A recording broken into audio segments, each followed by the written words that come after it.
Hello, Christopher Brent here, coming to you today with a music theory tutorial on seventh chords.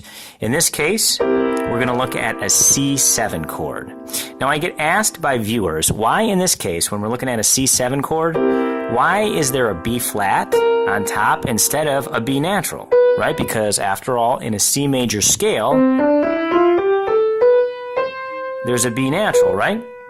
So why are we playing B flat when we're playing the C7 chord? Well, the answer has to do with the fact that this is a dominant seventh chord. And when we say dominant, that means the fifth of something. So we're building a chord on C, which in this case is going to be the dominant of F, right?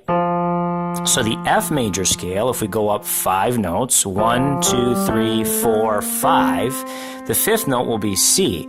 Now if we stack notes on top of the C and build a seventh chord, we're going to have to throw in the B flat, right? Because F major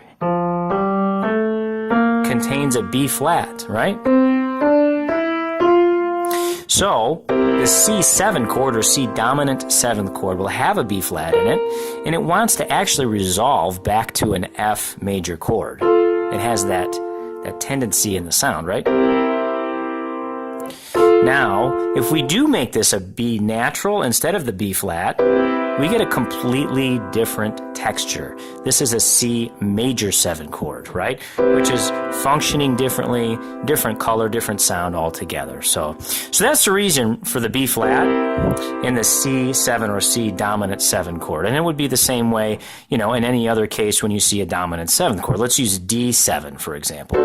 So here's a D7 chord, right? Well, in D major, shouldn't this be a C sharp, right? But remember, we're not really looking at this as if it were in the key of D major. We're really looking at it, right, as if it were in the key of G major because it's a dominant 7th chord. So G major scale, D would be the dominant note, right? And if we build the 7th chord on D, we're going to have a C natural here because in the G major scale, we do have a C natural, right? Now, if we made this a C sharp, that's a D major 7 chord, which is, again, a completely different chord with a different texture altogether. So that's a little bit on the difference between dominant sevenths and major sevenths. If you have any questions, feel free to email me at chrisbrentmusic@gmail.com. I'm going to be back posting new videos again, and check out my website at www.christopherbrent.com. Thanks so much.